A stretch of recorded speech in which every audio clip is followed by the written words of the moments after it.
The pile of silver that can actually be handed over is shrinking. Not the silver on paper, not the silver somebody promises you exists, the real bars, sitting in the approved vaults, pledged and ready to deliver to whoever shows up and demands the metal instead of the promise. That stack has been getting thinner, and it did not happen overnight. If you own silver right now, or you have been thinking about it, this is the part of the story the financial channels skate right past.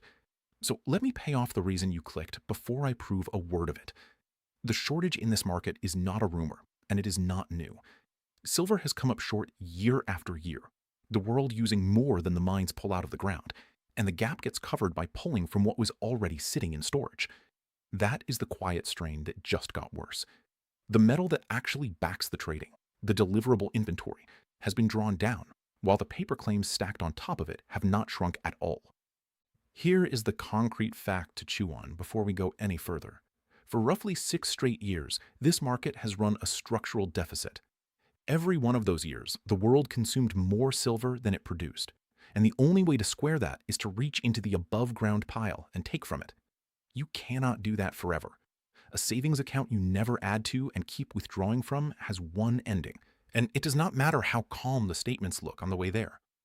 Now, let me tell you what that deliverable pile actually is, because this is where it stops being abstract. On the COMEX, the big American metals exchange, the silver in the warehouses is split into 2 buckets. There is eligible metal, which is just parked there, owned by someone who has not offered it up. And there is registered metal, the bars actually pledged and available to satisfy the contracts, the silver that can be delivered right now if a buyer stands for it. It is the registered pile that has been bled down. In my years around the gold and silver world, I have learned to watch that number the way a farmer watches a well in a dry summer. It is fine, it is fine, it is fine, and then one day the bucket comes up light. And the reason it cannot just refill on command is baked into how silver comes out of the earth. Most silver is not mined on its own. It comes up as a byproduct, a leftover, from digging for copper and zinc and lead. So even when the silver price climbs and every instinct says the miners should dig faster, they cannot, because nobody opens a giant copper mine to chase a little silver on the side. The supply is chained to metals that answer to a completely different set of demands. Price goes up, and the mine does not care. That is why a silver shortage does not fix itself the way people assume shortages always do. Then look at the other side of the ledger, the demand, because it is relentless and it does not give the metal back. Silver is the best conductor of electricity we have found, and it is threaded into the modern world in tiny amounts that never come home. There is a small but real amount of silver paste in every single solar panel going up on rooftops and across fields, grams of it in each one, and we are installing them by the hundreds of millions. There is silver in the electronics, silver in the electric vehicles, silver in the vast power and data build-out everyone is racing to finish to feed the new machines. Every one of those uses is growing, and none of them hands the metal back. And here is the cruel part for supply. Gold gets hoarded. Gold sits in a vault and stays gold forever. Silver gets burned. It gets used up in slivers too small and too scattered to ever be worth digging back out of a landfill. Once it is spread thin across 1 million devices, it is gone from the market for good. I think about a man I will call the electrician, because I have met versions of him for years. He spends his days on ladders, wiring the panels that soak up the silver. And one evening, he does the math on his own savings and realizes the very metal passing through his hands all day is the thing he never thought to own. He is not a trader. He is a father with 2 kids and a retirement account he built one honest paycheck at a time. And the question keeping him up is simple. If the whole world is quietly eating through a resource it cannot quickly replace, why is nobody at his bank saying a word about it? Hold on to that man. We are coming back to him.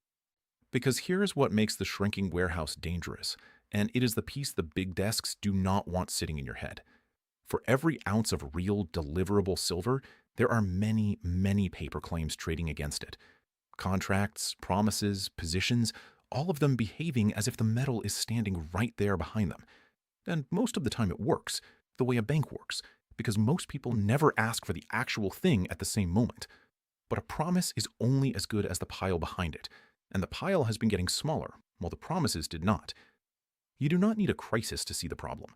You just need to ask what happens if even a modest slice of those paper holders decide all at once that they would rather have the bar than the IOU.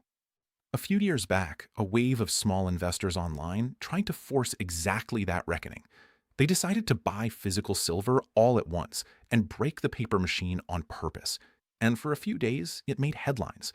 And then it faded, and most people walked away thinking the story was over, that the shortage was a myth after all. But look closely at why it fizzled. When the pressure came, the system simply printed more paper claims to meet the demand. And paper begets paper faster than any crowd can buy metal. It was the wrong tool. A rush of excited buyers waving contracts around does not drain a vault.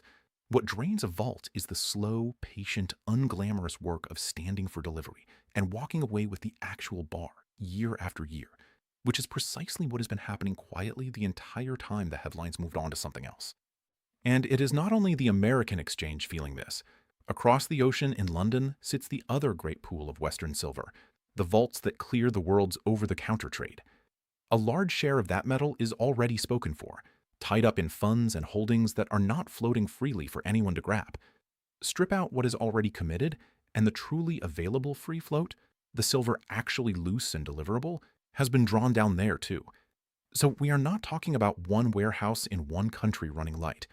We are talking about the two deepest reservoirs of deliverable silver in the Western world, both quietly thinning at the same time, while the mountain of promises written against them stays exactly as tall as ever. And who profits from you never asking that question? Follow it honestly. A handful of very large banks carry enormous concentrated bets against silver on that exchange, short positions that pay them when the price stays calm and orderly. The financial media that leans on those same institutions is not going to run a segment explaining that the deliverable metal is thinning out. It does not serve anyone whose business depends on you staying comfortable and staying still. That is not a conspiracy. It is just whose bread is buttered. The quiet is the product. Now watch the metal move, because it is already voting with its feet. Over in China, buyers have been pulling physical silver in so hard that the price on the Shanghai exchange has run at a stubborn premium to the West. When metal is worth meaningfully more in one place than another, it flows toward the higher price, and it has been flowing east, out of the very Western vaults we have been talking about. The deliverable pile here is not just being drawn down by industry. It is being drained by a part of the world that decided physical silver was worth reaching across an ocean for. That is not the behavior of a market drowning in metal. But here is where it gets strange, and this is the part almost nobody sits with long enough to feel. None of what I have described requires a single dramatic headline. There is no crash, no panic, no single day it all breaks. It is a slow tightening, year over year, a well dropping an inch at a time, until the season it finally matters. And the people best positioned to see it coming are exactly the ones who benefit from you seeing it last. So let me hand you the thing you can actually do about it, because understanding a squeeze you cannot act on is just anxiety. Think back to what happened when a major power had its reserves frozen a few years ago. Money it believed was its own, held in the form of someone else's promise, got switched off with the stroke of a pen. That was the lesson central banks around the world absorbed in an instant, and it is the whole game in one sentence. A reserve you hold as another party's IOU can be denied, frozen, or diluted. Metal sitting in your own vault cannot. Nobody can switch it off. It answers to no politics and no counterparty. That is precisely why I put together the free Retirement Wealth Protection Guide for American retirees with $100,000 or more in a 401k or an IRA who want to diversify a portion of what they built into physical gold and silver inside the account they already have without triggering taxes or penalties. It walks you through the whole thing in plain English. If you are watching on your television, just scan the QR code on your screen. If you are on your phone or your computer, go to readfamilyguide.com. This is not just for insiders or big players. If you have $100,000 or more in any retirement account, this is for you. From our family to yours, no obligation, nothing to buy. Now, let me be honest with you, because you should not trust anyone who only tells you the bright side. I am not going to insult you by pretending I know what silver does next week. A tight physical market and a rising price are not the same thing on any given day, and I have watched the gap between them punish impatient people.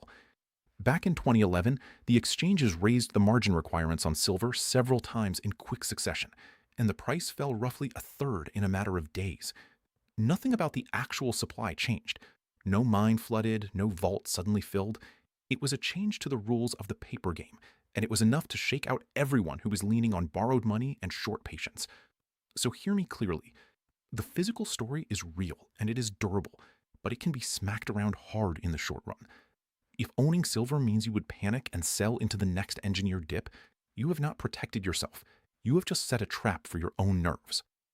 I have sat across from a lot of people over the years who were trying to protect what they spent a lifetime building, and the ones who get hurt are almost never the ones who were wrong about the big picture. They are the ones who were right too early and could not stomach the weight. The market has a way of testing your conviction hardest right before it rewards it, of shaking the tree so the nervous fruit falls off. So I would rather you understand the whole shape of this, the strength and the risk together, than have you charge in on a rush of certainty and get flushed out on the first hard down day.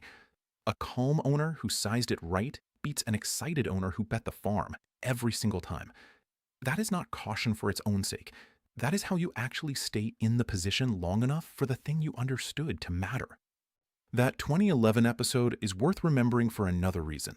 Silver has pressed up against the same rough ceiling twice in modern history, once at the start of the 1980s and again about 3 decades later, and the base underneath it stretches back further still. Twice it climbed to the edge of that old high, and twice the paper machinery and the margin rules helped knock it back. What people forget is that the true peak from the 1980 run, once you adjust it for everything the dollar has lost since, sits far above where silver has ever traded in plain numbers. It has never gotten back there in real terms, not once. That is not a promise about the future. It is a fact about how much ground this metal has quietly given up to inflation while everyone was looking elsewhere. And step back to see who is already moving. The central banks, the biggest and least emotional buyers on the planet, have been accumulating gold at a pace we have not seen in generations, buying more than 1,000 tons a year for 3 years running, roughly double what they bought the decade before. Gold recently passed the euro to become the second largest reserve asset those institutions hold, sitting behind only the dollar itself. The old rule that gold should fall when yields rise simply stopped working. It climbed anyway. When the smartest, best-informed money on earth quietly changes its behavior and the textbook relationships break, that is not noise. That is a signal, and it is being sent in a language the evening news does not translate for you. Which brings me to the part one most want you to feel. By the time this is obvious, it will be over. Right now, the people who move first, the central banks, the sovereign buyers, the patient hands quietly standing for delivery, are positioning while the crowd is distracted and the story stays buried in the back pages. The pension committees, the mainstream advisors, the financial anchors, they will arrive, but they will arrive late, the way they always do, after the easy stretch of the move has already been claimed by someone who did the reading early. You will not get a courteous heads up when the window closes. The room simply gets crowded one day, and the people who were already inside do not open the door wider for the ones outside. The whole advantage is in being early enough that it still feels too quiet to matter. And this is exactly where my electrician comes back in. Remember his question, why nobody at his bank was saying a word? The answer is that the people who profit from his stillness were never going to be the ones to break the silence. He did not need a genius trade or a lucky guess.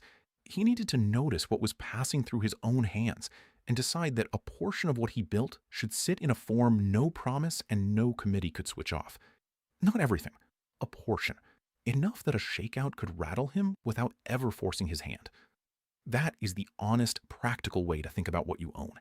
Size your position so a sharp, engineered dip is something you can watch calmly, not something that can ever force you to sell at the worst possible moment.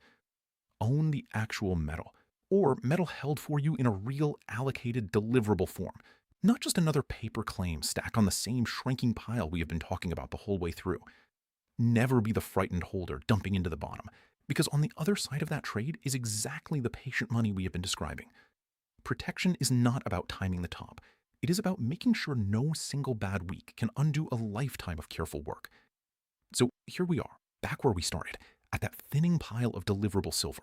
Only now you can see what it actually means. A shortage that cannot quickly fix itself. Demand that burns the metal instead of storing it. Mountains of paper claims resting on a base that keeps getting drawn down. and the calmest, best-informed buyers on earth already moving, while the microphones stay quiet. If you have $100,000 or more in a retirement account, this is the moment to understand your options, while the decision is still cheap, still calm, and still fully in your hands, which is precisely when nothing about it feels urgent. That is the window. Get the free Retirement Wealth Protection Guide and think not just about your own retirement, but about the legacy behind it, the portion of what you built that your children and your grandchildren will one day inherit, held in something that cannot be inflated away or switched off.